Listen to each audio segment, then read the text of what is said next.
Hey everyone, welcome to the Digital Lifestyle Podcast. Number two. Number two, yes. Episode 2. I'm your host, Kara McCarran, and this is the I'm other Ken guy. McCarran. And I'm gonna do a brief introduction, and then our guest is gonna give a deeper dive into who he is and how he got to be here. But Ryan Redding is with Leveragey. He is actually quickly becoming a friend of ours beyond our client. I know. I harass him via text frequently, and I harass his whole team on a regular basis. So this is not me. I'm cool with that. But yeah, so you've been a client for a while. We've launched this podcast talking about digital entrepreneurship and all the trials and tribulations and wins and losses that come with it. So thank you for coming on to our show. Thank you for being brave and sitting with us. You know, we're kind of dorks, and so this could go anyway. I think we're all a little bit dorky, so I'm cool with that. And also, it's awesome to be here. Thanks for letting me on the show, even though I'm only number 2. That's okay. It's okay. Someone's got to be in the front of the bus, and that's you. So you're the first digital agency, though. You are the first digital agency. Yeah, I'm a little bit of a rebel. I like to use the hard G pronunciation, which is common in the United States. The digital. I'm a digital agency. Digital agency. There you go. So I'm not like I said before we press record. I'm not going to do a big intro. I love hearing kind of from the client. Look at that. The client and the guest. The guest. Yes, I know. I have to get out of my agency brain. We have a TV show now. Wow. Yeah. Okay. TV show. So tell us about how you became a digital entrepreneur. Give us the scoop from I wish 5 or 6 years old. No, I'm just I wish I had this awesome story. Like I grew up aspiring to be a digital marketer. Does anybody have that story though? I mean, well, I don't know. It's just weird. Like mine is such a weird, fuzzy, like just series of accidents. Like I grew up, my dad was an entrepreneur. I've got memories of him like owning a pest control company, then selling Christmas trees, then like doing travel agency stuff back when that was a thing. Just a series of different type of businesses. And so I always saw the grind. I always saw like working for yourself. And that was mostly the negative side. I think on social media now, it's like everyone's like, look at this. I get to do this cool trip. It's always about the upside of entrepreneurship, but the downside is legit. I mean, it is a stressful, lonely path. And so I saw a lot of that, like as a kid growing up. Fast forward, worked at a marketing agency right out of college. I don't know if I can technically say the client's name. They are one of the largest companies in the world in the fast food domain. They were my first account assigned at this ad agency right out of school. And I was like, cool, I'm way out of my depth. So like everything that I learned in undergrad, like gone out the window, because now you're like, cool, it's like a Fortune 50 company and this is overwhelming. So did that. And then you kind of fast forward through time, they got into a lot of direct mail, actually started a direct mail company, did a lot of stuff with the automotive industry. 2008 happened. And for those who were around then, there was a big economic downturn. A lot of people lost a lot of jobs. A lot of people were stuck in their houses. I got out of marketing at that time and thought, I'm done. Like, peace out. And I was totally okay. Like I just did other things just to kind of make life go. Ended up landing a job consulting people because I had my MBA at this time. So I'm just working with like Main Street businesses. So think of like any sort of Main Street USA or Main Street Canada sort of places. Like you got bakers and you got chiropractors and you got like all these different types of industries. And I would help consult them on everything from like HR practices and finance and cash flow. And here's like risk mitigation. Here's like disaster contingency planning if they're like in the Midwest or like in a coastal region. Marketing was one of the things. I just noticed like all these people are really good humans. Like they really loved what they did. They loved taking care of their communities, but they really had really crappy websites. And so I was like, you know what? Like they're good people. They don't have the budgets for websites. They don't have the like time to care about a website. I'm just gonna do like at the time it was like $100 a month. I'll do $100 a month. I'll just get your website up and out the door. It'll look great. It'll represent you well. And just started doing this for people, just kind of for folding money. So did that for a while. One of the guys we picked up in this time was a plumber. There was nothing special about this guy at all. Just one of dozens of industries that we picked up on Main Street, USA. And within like 4 months, 5 months, his business kind of just went gangbusters. He went from making, I think, 150K top line before we met to last year, I think he was just under 7 million. Oh no. All from just like digital prominence, like Right. people being able to find them where they're looking. And I was like, this is crazy. Like I remember him like calling me, flipping out excited because his phone has never rang that much in a month, you know, and it's ringing that much in an hour, like just kind of the night and day sort of thing. And at one point he was like, bro, you got to stop what you're doing. You just got to do stuff like this all the time because clearly you know what you're doing. Right. And so that kind of became the nexus of what is now Levergy. So we've kind of at this point, we only focused on guys like him. So primarily a lot of blue collar home service things. So think about guys who like drive around to different customers doing the work. So plumbing, HVAC, electrical, garage door, roofing. Where customers don't really want to call you. Like nobody wakes up being like, I'm gonna call an HVAC guy. This is awesome. Yeah. So that became something that just got really, really good at being able to identify what the customer's experiencing, what's going to get them to engage with the clients that we support, and kind of haven't looked back. And that was, oh gosh, 8 or 9 years ago at this point, which is crazy to think about. Yeah. So no master plan, no like, here's a business plan and here's a 3 steps of things. And it was just like accidentally helping people along the way. And here we are. And I think, thank you for that. I love hearing the origin stories of any entrepreneur. And I think when the common thread usually is that you want to impact people and you want to help people. And it just sort of, how you do that is different for obviously all these businesses, but the common thread tends to be, I want to help people have better lives in some way. And I think, and just by knowing you, I know that's part of your DNA. Like that's just one of the things that is most important to you. So and it's a trickle down effect too. Excuse me, because you're obviously helping that business, and then you're helping all their employees. He's able to hire more people, and then they're able to help their families, and then you need suppliers like us, and it just kind of mushrooms out from you doing the website. It helps. And really, that's really been the most. Like the more the business has grown, the more businesses we impact. That has been the most fulfilling part, without a doubt. It hasn't been financial. It's never been financial. It's always been. I remember the first time someone called me. The business was maybe 18 months old at this point, maybe, and he called me basically crying. This is a client, right? Crying. And typically when a client calls you in marketing, it's because things are bad. Like something's on fire. And this guy's crying because his marriage was on the rocks. He was going to lose his kids. He was going to lose his home because of all the strain on the business. Right. And after working with us, this guy's claim was we saved his marriage. We kept him with his kids. We helped him keep his house. He was able to start hiring more people like him. So not only did we like preserve his life, but then we were able to turn his focus where he was able to start hiring people intentionally to give them opportunities that not many employers would have. And I just remember feeling like humbled of our role, like as little as it might be in that process. Because that is a really I don't know. That's what makes me want to get up in the morning and do what I do. Yeah. And it's not little, Ryan. I think it's important to note, like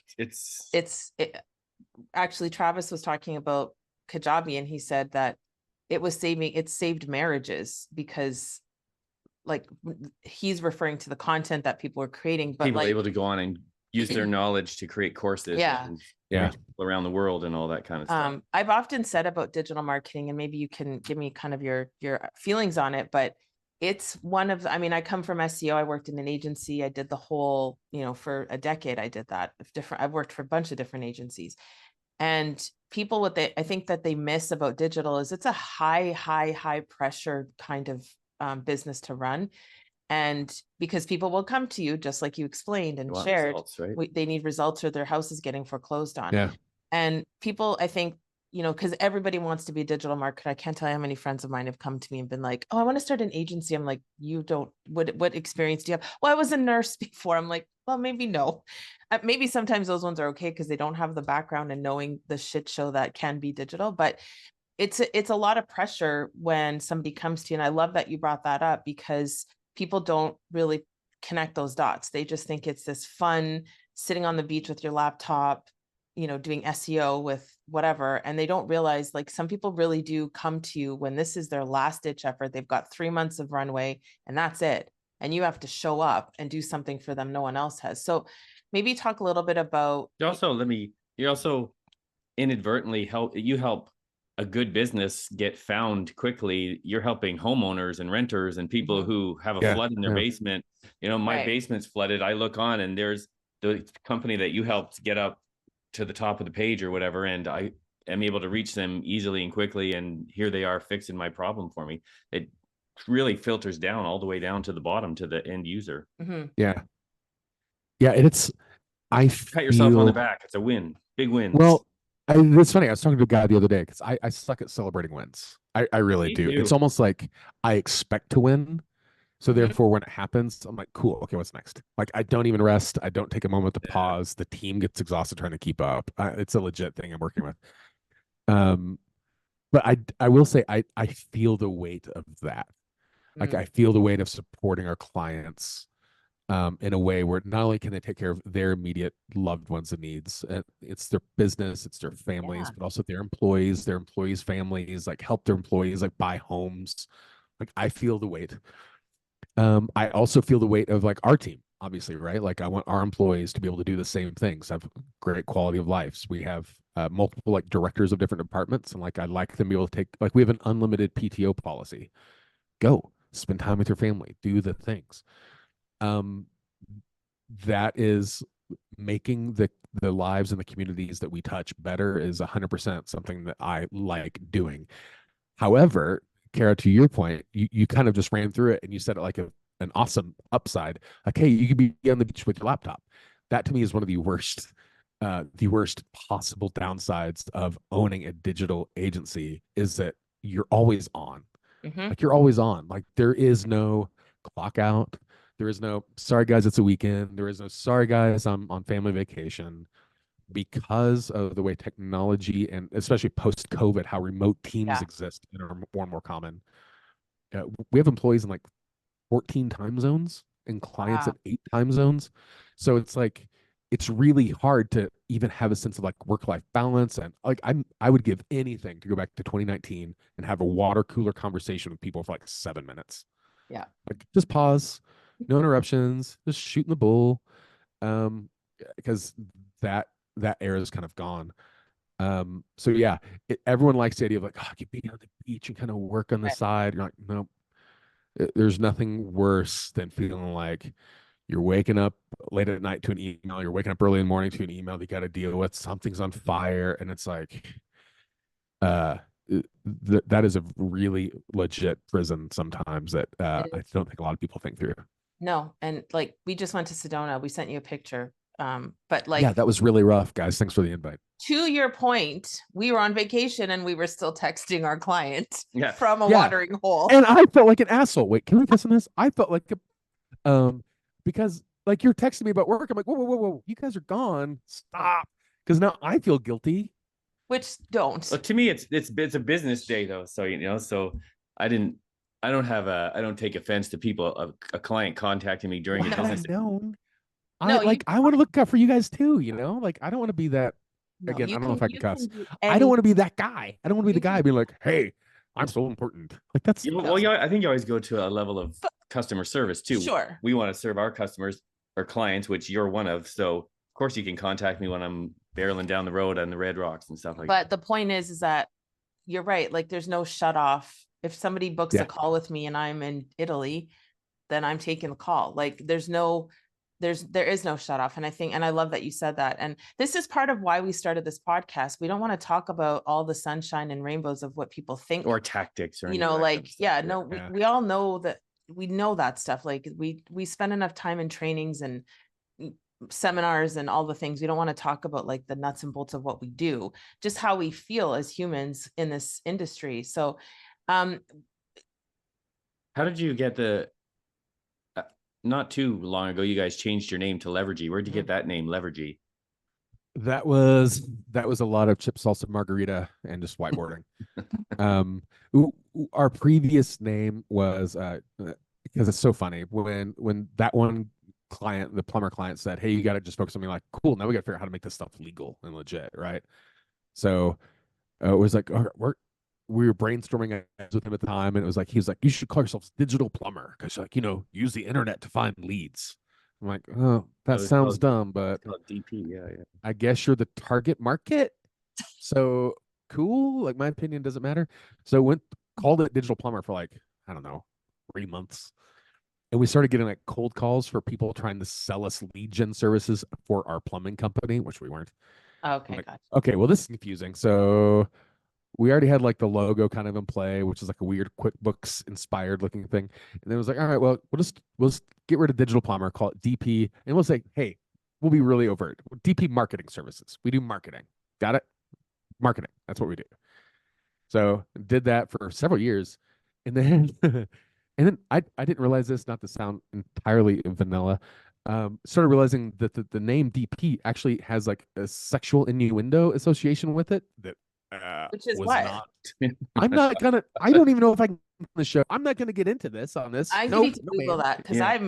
I'm vanilla too then because I have no idea. Ken's Okay, I Googling will it. let you guys Google that on your own time and go Wow. from there. Okay. DP. But yeah, so but once I start hearing more of the jokes, I'm like, and we at the same time, I'm getting more and more exposure to the joke. We started providing more and more broad services because it's like, cool, we can do more than just getting the phone ring, getting leads in. It's like we got to help them with CSR training and cash flow management. We have to like Right. help them on the ops side. Are you So we okay? needed to move away from DP marketing services to help You have a sense of sure scale. that was a good move on your part. We know what it means now. Yeah. Good Oh, good. You job. Googled it. You Yeah. sure I did. cannot wait to see the ads that you guys see from here on out. Let's go. 100%. So is leveraging a half energy, half leverage Yeah. kind of? Yeah. It was the idea of like, on one hand, any business operations, this idea of like it's just levers. There's not a whole lot of like rocket science to running a successful business. It's just knowing what the levers are and when and how to pull them, right? In our lane, like that's kind of one of the things. And then energy becomes the kind of action oriented word of how that can energize. cool. So it has a lot to do with like how we operate internally. We try to move quickly, we try to respond fast, and we try to have a fast impact for our clients so that they notice that impact sooner rather than later. So yeah, it was trying to come up with a hybrid that people could remember, could kind of stick. They could kind of see it and kind of try to spell it easily. So it's kind of things along those lines. Nice. Who are some of your mentors and people that you and like sometimes when I ask this question of people, they're like, well, I don't really listen to, I don't really this, and I don't really, and it's like, we all have someone that we have learned from. But in terms of like maybe personal development and just developing yourself as a business owner for, lack of a better way to put it, who are some of the people that you think that guy or that gal's got it really, they've got their shit together. I like their energy. I like to learn from them. Who are some of those people for you? I don't think anyone has their shit together. Well, like Yeah. together, wink, wink, Yeah. nudge, nudge, but Just that side eye there. I think it depends on kind of what they bring to the table. Cause I was like, we were talking before you hit record, like I tend to be really broad minded. I like input from a lot of different sources for a lot of different reasons. And I like them to kind of come together and kind of just wrestle and mix.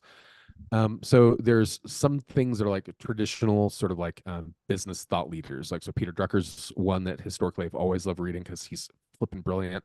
If we get guys like Patrick Lencioni, Will Mancini, Gino Wickman, who have done like everything from Table Group, The Advantage, 5 Dysfunctions of a Team, or anything in the EOS framework like Traction or Rocket Fuel. Those guys do a lot of really good packaging of ideas into ways that are palatable and digestible for most people to understand. Again, not rocket science. Drucker maybe gets a little bit more academic, but by the time we get to Lencioni, it's very practical. It's very like an ADHD person could knock this out if they just consumed it and did the thing. Wickman's about like, here's the process. Like you're just kind of walking through the framework. You want to cry. I will tell you that. And I don't know if that's because I'm in my feminine when I'm trying to consume his content. And I've have the book. I was in EO for a while. Yeah. And some of his stuff, I'm just like, oh, Okay, but it depends truly for a woman, it depends on where you are in your cycle, how well you're consuming anything like Oh that. no, I believe that to be true, and I Yeah. think, and you said for a woman. I also think that that's true for a guy, although I think it's different. It's not the same like hormonal response reasons. Right. Adam Grant. I think Adam Grant's fantastic. He does a lot of like organizational leadership development within like large bureaucratic institutions, and he's the youngest professor at Wharton. He's written a lot of books. Brene Brown is someone that I like reading and listening to speak because she talks a lot about showing up emotionally. She's big on vulnerability and exposing weakness, which kind of complements Lencioni's stuff really well. Like there's a lot of those sort of things which are they're cool if you're reading a book or listening to podcasts or watching TikToks or however you're kind of consuming that. I've been really fortunate to find a handful of people throughout my life at different stages. They can embody different lessons that are helpful at that stage. There's a guy who I don't think we actually had a formal sort of mentor-mentee relationship, but I definitely put him on that sort of platform for me. And he spent his career at IBM. He was an IBM C-suite exec, and his entire career at IBM was they would drop him at different divisions within the company that were broken, and he would fix them. And I remember one time, like we were to shoot the bull one day, and he was like, he would spend 6 months, 3 years, whatever, at this broken division at IBM. He'd fix it, and the second it was fixed, he'd get a call from upper management saying, "Hey, congratulations, you're moving over to this new territory now." And he just kind of like off the cuff was like, "Why the hell? As soon as I get stuff working right, you move me out to the next thing. Like, what's going on?" Like he just felt so frustrated, so pissed. Yeah. And the I don't remember if it was like the CFO, the COO, their response was basically like, "Oh, you finally understand your value to us. Cool, pack your bag." I'm like, he was literally the fixer, and he had just a really fantastic way of breaking down problems to root issues and then solving them from the bottom up. So learned a lot from him. So I'm just fortunate that there's so many people like that that I can learn things from, even if it's not direct industry experience. People who can think well about things, who have a good approach to taking care of people. I mean, good thinkers are good thinkers. Industry becomes agnostic at a certain point, in my opinion. Sometimes it's helpful to have like direct industry experience, just so like someone can know like what it's like, and you can like compare each other's war stories. But smart people are still smart people. Yeah, I think I like your approach to it, because there's not the people that I would call mentors or coaches or people I listen to have nothing to do with digital. And I have a few. I would consider you one of the people I would talk to about stuff. Thank you. You're welcome. There's been a few over the years where they've really, we click and it becomes a friendship, and that's beautiful. And I love that. Not obviously we've had many, many clients, and I've talked to a handful of them at the same level. But I do agree that I think, when they're outside of the industry, you get that perspective of the business and not just the digital business or the plumber business or the whatever. What's been your worst day in your business that you've had so far?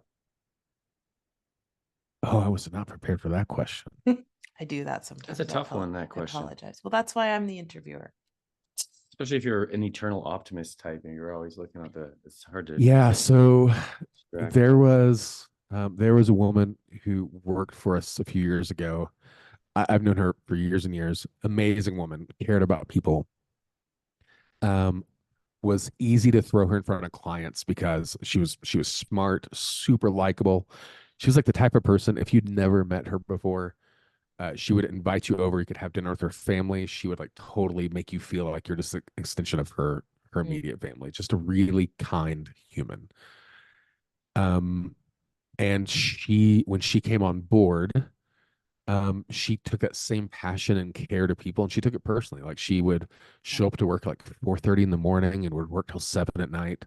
And I could not throttle her back. I could not be like, stay home, like leave early, like whatever. Like this is, I couldn't help her throttle back that passion to just like give a damn. And one day, I don't remember the specifics of actually what happened, but something happened. She miscommunicated with the client. The client ended up leaving, and she kind of broke. She could not handle the failure of letting the client down and letting me down. like personally me, not the business, me. And I felt the weight. I felt the weight her of her feeling shame. I felt the weight of her feeling broken. And our relationship since then has never really recovered. It's never really got back to what it was pre that Right. instance. But that was probably like I remember that was like a marked point in time. I remember she like walked away from her desk. She was sobbing. She would not answer her phone for days. But I remember feeling like I let her down, like I set her to fail, and I broke her in the process, and that sucked. It sucks we lost the client. Like I don't even remember the client. Like I don't remember the specifics. I don't Right. care. It's her. I feel like I let her down, and that to me, that was something I still think about. So yeah, I wasn't ready for that question, but I'd say that's probably the worst day as a business, is just like knowing the impact of what it is to set people up to success, and if they don't succeed, it's on you. Like, Yeah. so What about, aside from the day you discovered the content company, what was the best day in your Wow, Ken. agency? yeah, wow. That's interesting. Best day. We, I don't know. There's so many like good moments. Um, there's so many good moments. I think, uh, and this going back to like, I kind of struggle to like celebrate wins, right? I really do. Mm. Maybe, maybe more than a specific day, aside from the day I met Ken and Kara, that I would say, hey, this is the best day. I would say there's probably a season that was probably a really great season. And surprisingly, that was during 2020, during COVID, when everything around us felt stressful and like on fire. And there's so much stress and uncertainty in the world. Like it was just a really weird time. If anyone was like in the workforce at that point, it was weird Hmm. and it was scary. And I remember early on, like waking up early and doing like variations of pro forma projections. Be like, cool. If we lose this much business, who do I have to let go? If we lose this much business, who do I have to let go? If we lose this much business, who do I have to let go? Like calculating all this out, making these decisions like early on. And then turns out, no, we don't. We actually have to hire. Actually, we have to hire some more. Actually, like our team tripled, I think, during that season. Wow. Because we just kept getting more and more clients coming to us because the clients we supported didn't notice a downtrend. Like they all noticed gains. Hmm. And so it was one of these like, it was cool to see our team dynamic change during that time. Like we had great company culture. Like we would do like pizza parties, we'd go out and have happy hour together. Like we were all working our tails off during one of the most chaotic times in modern history. And we had a lot of fun doing it. Like the company was successful, our team was successful, our clients were successful, and that was really flipping cool. The downside of that same season was that it's funny now that I'm saying this. I remember all these people sharing on Facebook, like, "Oh, I'm staying home with my family. We're doing like family Olympics, and we're doing all these like everyone's like focused on this opportunity to be together as a family and do things that families do that they don't normally get to do." I have no memories of hanging out with my family during that time. We Like, do. Yeah, one yeah, of our daughters would plan parties on a regular basis. Remember? Yeah. yeah. I Awesome. just dug into work. It was like take care of the team, take care of the employees, and take care of the clients. And I don't remember doing picnics or Olympics. So there's a frame of reference that I am sad I missed out with my kids who Right. were much younger at that time. Yeah. But yeah. So You're- I don't know if that's like the best day, but I was really proud of that season that when everything went south for a lot of people, we were very fortunate.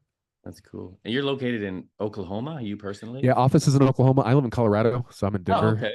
Yeah.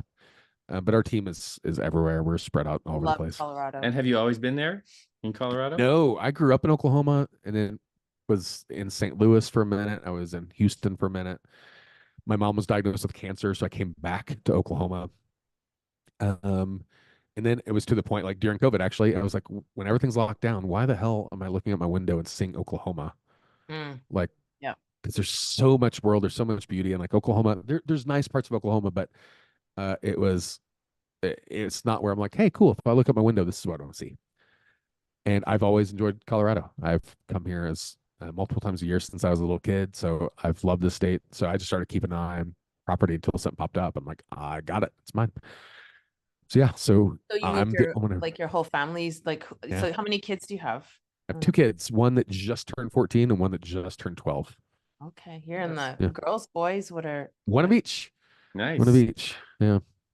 it's fun times. Teenagerhood is the best. It's Our, I'm our God, youngest it's 15, yeah. yeah. yeah, the 14-year-old's entering a really cool season because he's learning like working for himself. Like right now, he's actually mowing someone's lawn.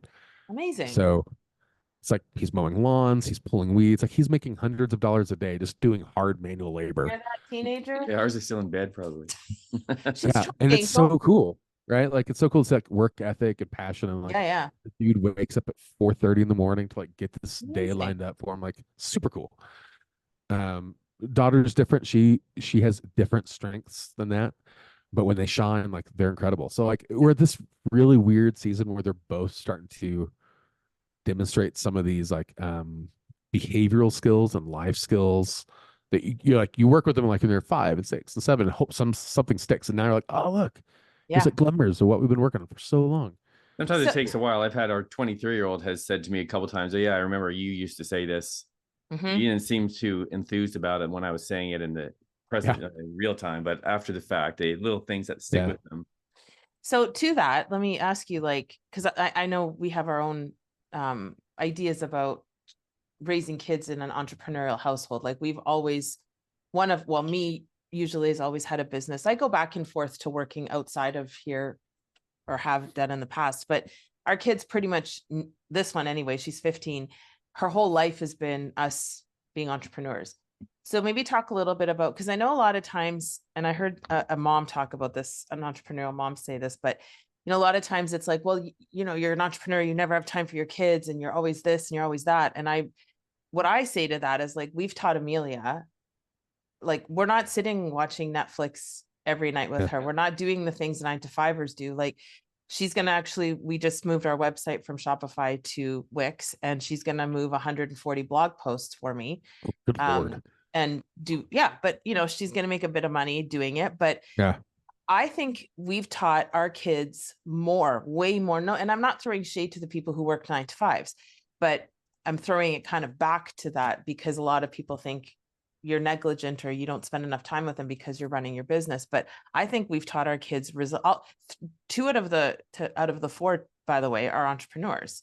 And I think so. To maybe tell me a little bit about your thoughts on that, like having your kids be part of watching you struggle, watching you win, watching you do all of the things. Like how much do you think they've learned from you? And maybe speak a little bit about the impact that's had on them. Yeah. So let me first counter the idea that I think that someone is better or worse if they are employed for someone else or if they're employed for themselves. I think that's irrelevant to the equation. I think the real thing is, what values do they wish to instill upon the humans that they're raising? I think that decision is independent of how they make income. So somebody can still have like a 9-to-5 and still be absent for their kids. So I guess I'm instantly dismissing the idea that entrepreneurs are always absent and 9-to-5ers are always present. I think Sure, I agree with that. the values they have, right? Yeah. That said, there's a lady who I heard speak several years ago. She wrote a book. Her name was Angela Duckworth. She wrote a book called Grit. Yes. And this was a really impactful book for me at that stage of my life, because it talks about, especially in the States, I don't know if it's true in Canada, but in the States, there was a period of time like 10, 15 years ago where like everyone got like participation trophies. Like everyone's a winner. We're still doing that. Yep.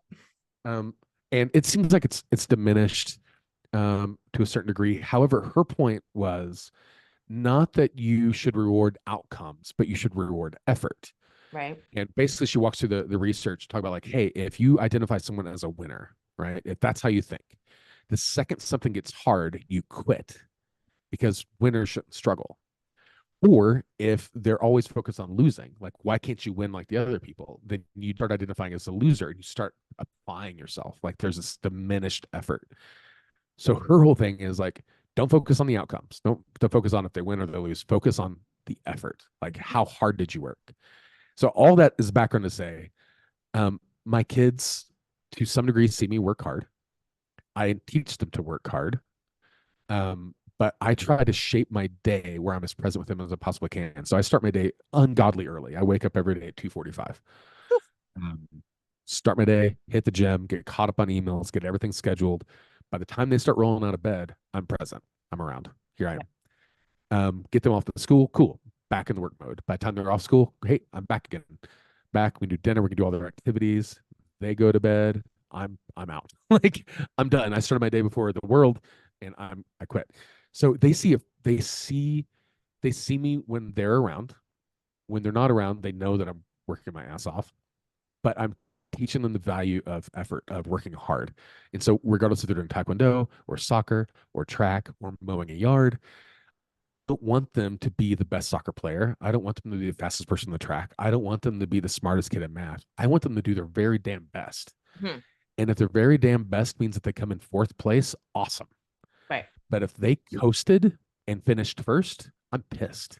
Right. Like, if you coasted and finished first, apply yourself and finished first, way, way beyond everyone else. Never go cheap on yourself. Yep. So I think that's been like one of the lessons that I try to do is like, if I have the ability to do something well, I teach them like, do it to your max effort, regardless of the outcome. Yep. Like, if you win or if you lose, or if you lose by a lot, or if you win by a lot, do it with your very, very best.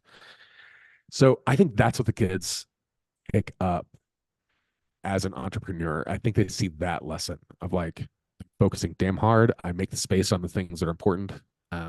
And like right now, it's important to me at their age, and it's been like this for several years. At this point in their life, I need to be present when they are around.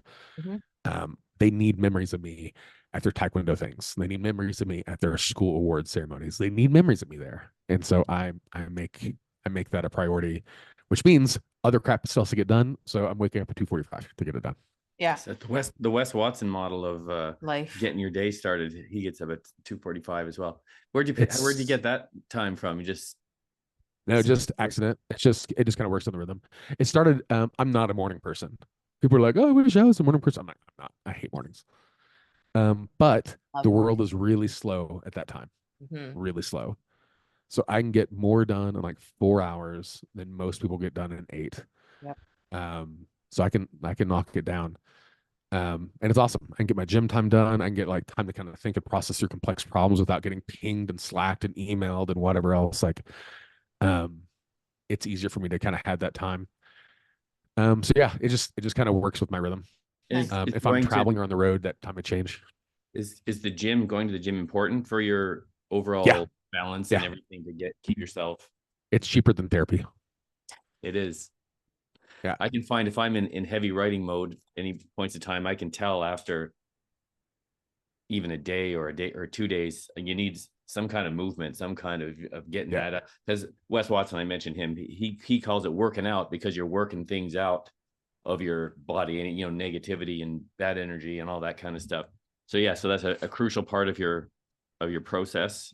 Yeah, it's there's a lot of like physiological and chemical benefits to a body that engages in consistent, regular activity. For me, I notice that it decreases my stress levels, helps me think better. Like, my brain feels like it just works so much faster when I'm active. It's a part of discipline of doing hard things, failing, continue to do hard things anyways, continue to fail, continue to do the hard things, and then you win. Like, so it's not just about like doing easy things until you're comfortable. So there's all these things like I find myself mindful of. I don't want to run this long. I don't want to lift this heavy. I don't want to go in today. But there's something about the discipline of continuing to do it anyways, even though it's hard, that has been really helpful. And it really does, like, my day feels off when I don't have that momentum in front of me. It's like I don't ever feel like I get in a swing. I don't ever feel like my mind's at its peak. And this is also true, like, weird subpart, it's also true with the food I eat. I was traveling last week and we were visiting family in Oklahoma, and like Oklahoma, for those who don't know, it's a pretty high poverty area. It's considered a food desert in 75 of the 770 counties, which means there's not access to high quality food. It's all really cheap processed food in most of the state.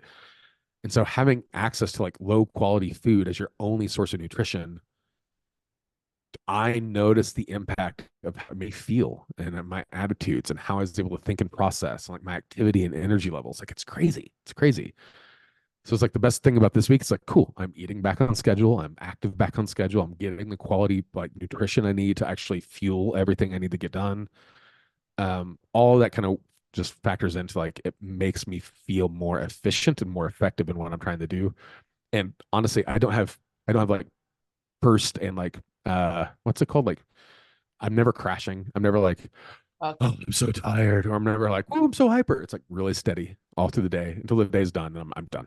Like I And just don't have peaks, valleys. Is that a 7 day week thing? The 2:45 wake up for you? Uh, I try to sleep in a little bit longer on weekends. I'm happy if I make it to 5.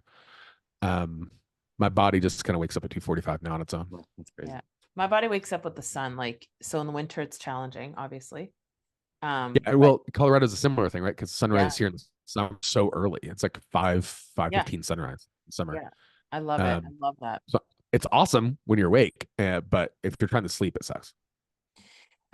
So thank you, like, thanks for all of that, because I think that's, again, one of the things that we don't talk about is all of the things you just Yeah, said. well, that's the lifestyle part That's of it. the lifestyle, Yeah. the whole Yeah. thing, because it's like, I know obviously Ken and I are married, and I'm speaking frankly, he gets on my nerves some days where I'm like, holy shit, can you go run on the treadmill? Like, you're there, Go hit some stuff. there's something you need to remove and release from your body. Go and work out. And if he goes a few days, like, he's in martial arts, he's very active, like he's in very good shape, I think. But if he doesn't work out, he's a pain in the ass. That's one thing. But then also his mental state and his mindset sucks. Yeah. It's a little for me, and so to the ladies who are listening, because I feel like it's a heavy masculine industry, but there's still a lot of women who are doing what we do.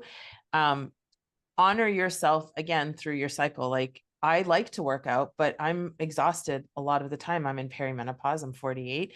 It's a really hard season for me right now. And so I'll watch him and I'm like, man, and some days I will just say, fuck it. And I'll get up and I'll go do something. But it's definitely, there's a gap I'm feeling right now in being able to, like, wanting to do 2:45 in the morning. I mean, I would never get up at that time, but you know what I mean? Like, so I think, just if you're a woman listening to this, the guys can do that consistently, and that's amazing, but just honor yourself when you're feeling, there's times when you're tired, go do a yoga class or meditate or stretch, because I think no matter what, we all have to get shit out of our brains and out of our bodies, because we're sitting a lot of the day. And that's one of the things I don't for, like about this lifestyle. You have an innate whatever talent or whatever you're good at, but it's the sitting. If I could be running all day and writing at the same time, it'd be good. That's the most challenging part. I know the stand-up desk and all that, but it's still just the being stationary in a place for long periods of time, I find challenging. The work, I like the work. It's just the physical part can be, that's why I guess adding that a big physical element every day is important. Yeah, and I think, and to your point too, Kara, like I think regardless of one's gender or their stage of life, find a rhythm and an outlet that works for them. Mm-hmm. So my partner is also going through perimenopause, so totally understand, like sometimes the structured approach doesn't always work, but she does a really great job of walking into like an Orange Theory class. Sometimes it's in the morning, sometimes in the afternoon, sometimes in the evening, just based on kind of where she is, just with life changing. Yep. For me, my approach is, if I know it's structured, I don't have to think about it. Right. So I eat the same thing for breakfast every day, eat the same thing for lunch every day. Like, those decisions are made, move on. Yep. And it makes it where it's like one less thing to have to think about and figure out how to do, because it always happens that way. Cool. So now the other things I need to think about, I can. Not everyone's that way. So just find some outlet. I'm a huge fan of doing anything physical. Half the reason I'm living in Colorado right now, you guys can't see it, but these windows here, I back up to 145 acres of nothing. Amazing. Like, so there's antelope and there's like wild turkey, and it's like, it is the coolest thing to look out this all day long. Yeah. So it's like, it's cool. So even if I'm stuck at a desk, at least I can have little micro moments of like, right. you know. Yeah. And like even things like breath work, like that's still and I know dudes don't do breath work often. You guys are starting to get into it more and more because it is a really beautiful, it's a physical experience. Anyway, Yeah. it's a physical experience, but Yeah. like, stop for a half hour, go do a quick breath work session, and something happens to the inside of your body that you feel energized, regenerated. Regenerosity. leveragey. Got me all my words all You're confused. mixing But words. yeah, so I think bottom line is whether you're a guy or girl, whether you're in perimenopause or not, or whatever, like just find things that help you release the Yeah. energy, because the energy is Yeah. pent up in this line of work. We are just sitting here like, and Yeah. everything a human is a vibration. Like we're all vibrating. And if Even you're just, some days your 9 to 5 can be 6 to 11 Yeah. kind of thing. Yeah. It just Exactly. stretches on and on. I mean, especially Yeah. if you get focused in the zone, you realize, I said to Kara in the past, my most productive days ever, I haven't even moved off a seat work wise, Mhm. getting Yeah. output from work. So it's takes a toll. Do you have any other of our weird questions or fun questions you Are want you to ask? yeah, well, just like, are you into any sports, like spectator sports? Like, do I play or do I like to watch? Which part? Watching sports fan. I like most sports in general. I've because I grew up in Oklahoma, I've always loved college football. Like college football is probably my favorite of all time. Like, so once fall comes around, like do not bother me on weekends. I'm college football mode. Are the I love games baseball. let me ask. though, Saturday is college Yeah. football. the games, like, have you gone in person to many of them? Like, Oh yeah. and Oh yeah. are they as nuts as we like? I think they look amazing and like so much fun. Is that really indicative of how they actually are, what we see over Oh here? no. What you see on TV is a fraction of what they actually are. They are so much better in person. Really? Especially, yeah, It's so a much massive better. industry, the college, the college Yeah. football coaches get paid. Sometimes they bypass an NFL job to stay there. Oh 'cause gosh, yeah. $10 million a year kind of It thing. is the Wow. coolest experience. It's like in Oklahoma, the big game at Oklahoma is always OU Texas. Like every October, OU Texas, and I guess that's going away. But that was like the biggest game, and it was a weekend. Like there'd be no one in school on Friday because everyone's going down to Dallas for the game.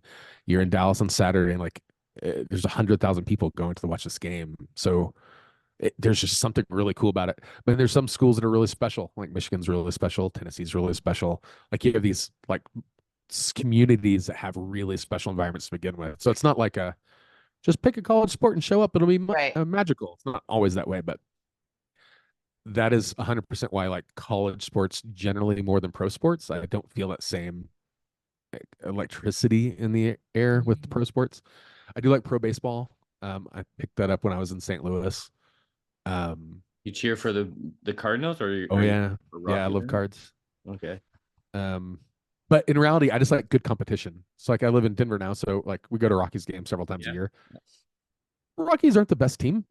No, I still like to go. I still like to Currently watch them no. compete. I still like the guys watch people who are at the top of their fields. I see some long home runs there in the air in the thin Oh yeah, air. I mean, dude, it's still baseball. Like you're still in a beautiful setting, in a beautiful city, in a beautiful stadium with a beer. Well, watching our dudes team play up kids here game. stinks this year, so it's You see that every year, though. they stink this year. They're in last place in their division. Is bad news. He won't even go to a game anymore. I'm waiting. It's sometimes it's hard. Sometimes it's hard. Yeah. So like Denver's a great town for pro sports because we got just about anything you'd want here. So it's nice. You have the Avalanche there too if you like hockey. Yeah, there. you get the Avs. They're always fun to go to. Yeah, I mean, when our office in Tulsa, like there's our office, there's a parking lot, and then there's the minor league baseball stadium. That's Mm. cool. So even then, like we'd occasionally shut the office down in the afternoon, go and pay $5 for tickets, and go over and watch the baseball game in the afternoon, just like happy hour it up. It was awesome. Imagine that. And in Yeah. Oklahoma, did you watch pro wrestling when you were growing up and stuff? Not really. No? I did collegiate wrestling through school. You actually did it. Okay. Yeah. So when I watched pro wrestling, it was always like, this isn't wrestling. Right. What are these guys doing? What are they doing? You Yeah, had your that's not singlet what you're on. doing. Yeah, doing a real wrestling. Yeah, That's how you that's not feel a singlet. Yeah. Yeah. So yeah, I just never got into the wrestling. I never got into like the NASCAR, like a lot of the traditional like southern oriented sports. A lot of people in the South would watch, like a lot of people watch NASCAR, a lot of people watch wrestling. Just never got into it. Any questions, Kara? Yeah. So what's next for Leveragey? And for Ryan, what's next for Ryan? That's a good question. That's a good question. We have some goals we're trying to knock out internally right now. We're all trying to figure out, like, just practically, like, cool, there's this giant thing called AI, which is kind of coming in and disrupting a lot of industries. So how do we respond to that? How do we loop that into our current process SOP? How do we create new products and services we can do to our clients just with that? Like, what does that mean? We're speaking more and more at more and more events and shows, which is a lot of fun because I always like teaching, I always like helping people. But yeah, like this time next year, I'm not exactly sure. Like, there's some stuff that we're working on that I'm really excited about that I can't really say much about yet legally. Us too. But yeah, but yeah, it's gonna be cool. So I'm looking forward to kind of seeing how the next several years unfold. And I mean, honestly, the space of digital, one of the things that's the big wild card in the mix is go back to AI. AI is the wild card. Yep. You have Google injecting Gemini into damn near anything that they touch, and Gemini, by and large, at this point in time, kind of sucks. But as they improve that product and as they continue to integrate it deeper, like, in what ways does that change how users do search? In what ways does that change how a search result page pops up? Are we going from 10 listings to 1? Like, there's so many variables in the mix that no one has control over. In fact, I had drinks with some people on Google's team. I'm going to not publicly say the name of the team so they don't get called out. But we were in Palm Springs a few months ago and we were having drinks and doing karaoke. It was a ton of fun. But in one of the conversations was like, dude, what the hell are you guys doing over here? Like, what's the plan? And how are you responding to OpenAI and what they're working on? And their response kind of terrified me a little bit. They just kind of looked at me a little bit drunk and said, we don't know what the fuck we're doing. We're just trying to figure out.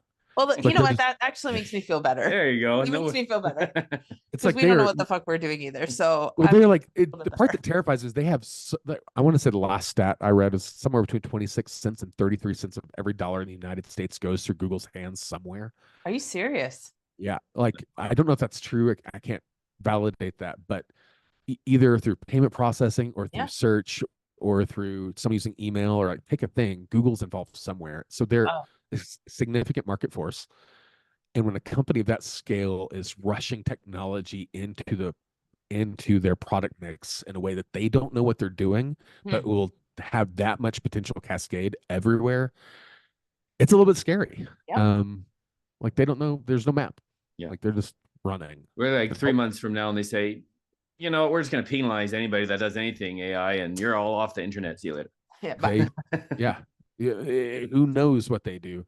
Yeah. So yeah, there's a whole lot of variables in the mix just with how technology is shipping so quick. But aside from that wild card, which is impacting not just digital agencies, but in Everything. the industry across the world, yeah, I'm looking forward to see what the next few years hold.